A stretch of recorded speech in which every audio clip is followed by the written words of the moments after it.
RNZ News at 8. Piki mai kaki mai, I'm Shelley Benning. The first manned US mission to space in nearly a decade has successfully launched. The privately built SpaceX rocket took off from the Kennedy Space Center in Florida, carrying 2 astronauts.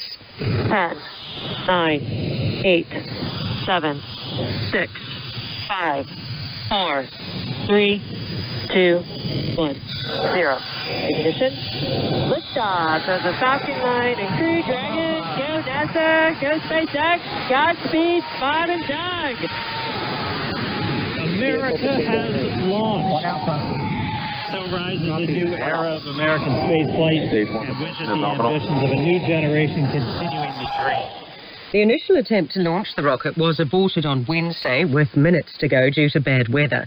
Bob Behnken and Doug Hurley are strapped in their seats in the Crew Dragon rocket, which is separated from Falcon 9's second stage and is on its way to the International Space Station.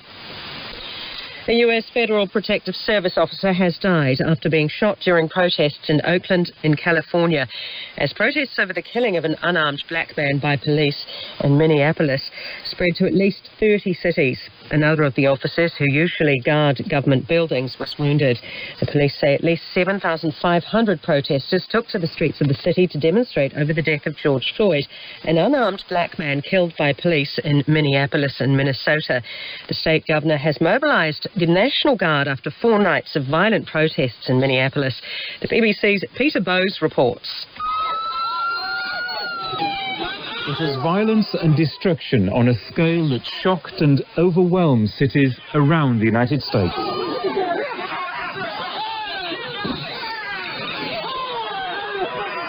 Defying a nighttime curfew imposed on Minneapolis, where George Floyd died on Monday, protesters clashed with police and set buildings on fire throughout the city. There have been similar scenes of mayhem and violence across the country. Peter Bowes reporting. The Auckland District Health Board is investigating the deaths of 4 women during or shortly after pregnancy this year, 3 of them during the lockdown. There was only 1 maternal death in the previous 3 years at Auckland City Hospital. Matthew Tunison reports. Since March the 23rd, there have been 3 maternal deaths at the hospital.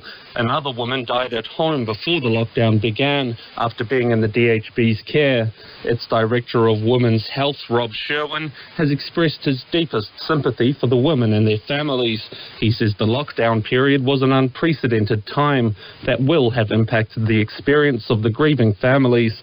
The panel reviewing the women's care will include external reviewers. This is Matthew Tunison. Families waiting for their relatives to join them in New Zealand say an immigration decision throwing their plans into doubt has left them devastated.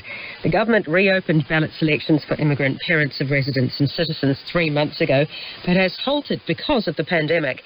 Megan Costello wants her Canadian parents to join her young family in Gisborne and says the pause is devastating. People have been waiting a long time, so we were quite hopeful because, we meet the criteria, and yes, there's 4 years of people on the wait list ahead of you, but you sort of think, all we need to do is get our place in the line and things should get through eventually. Megan Costello says the family wants an indication of when the wait will be over.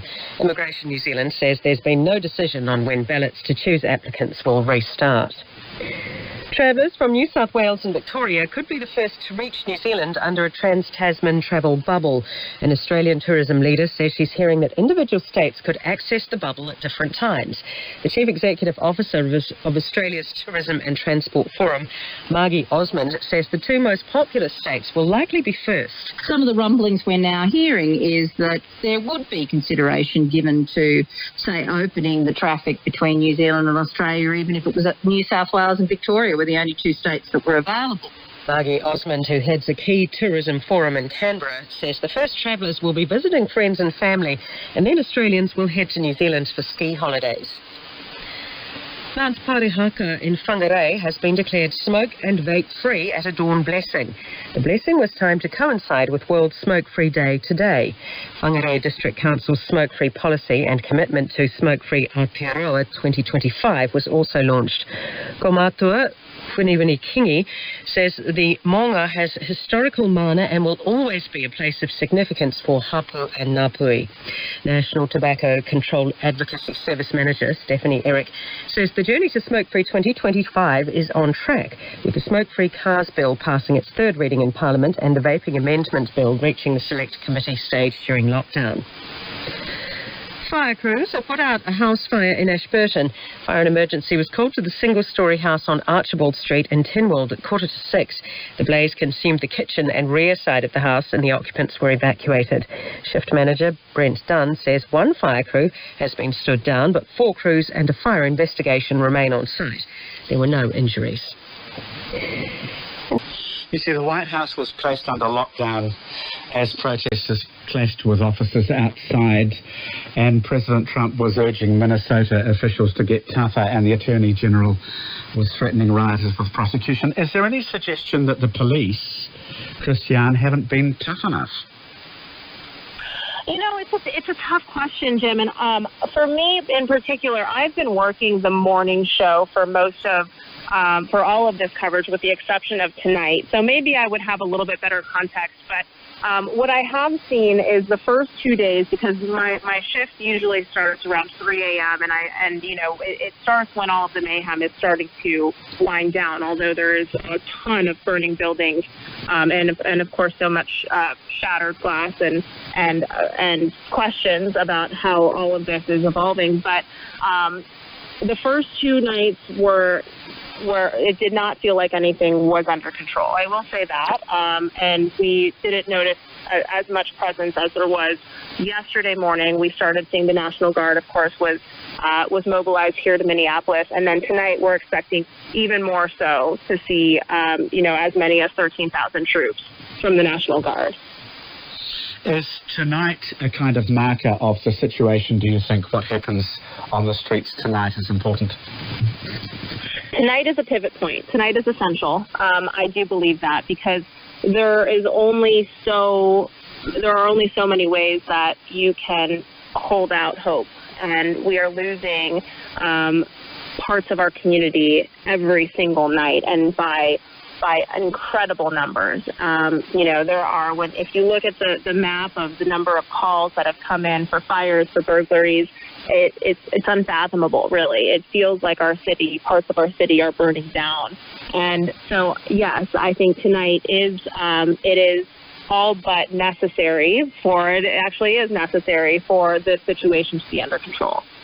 That police officer who pinned Mr. Floyd down, I notice his wife is now seeking a divorce. He has been charged with murder, and other officers have been pretty promptly fired. So, Christiane, has that made a difference, do you think, the swiftness of those actions? Yes and no. I think that, one of the things that was said from civil rights leaders who were at a protest today was that this is good news. Of course, this is one thing that they were expecting, but it's one of at least 4 things that they were expecting. They want to see the 3 other officers charged, and then when the process continues as it does, the judicial process, they want to see these officers convicted. So it is, as the cliche goes, it is a marathon over here. It's not a sprint. Although I will say, with the reaction that we You're listening to Radio New Zealand International. We're now closing on this frequency. Please retune to 13840 kHz in the 22-meter band. Once again, retune to 13840 kHz in the 22-meter band. This is New Zealand.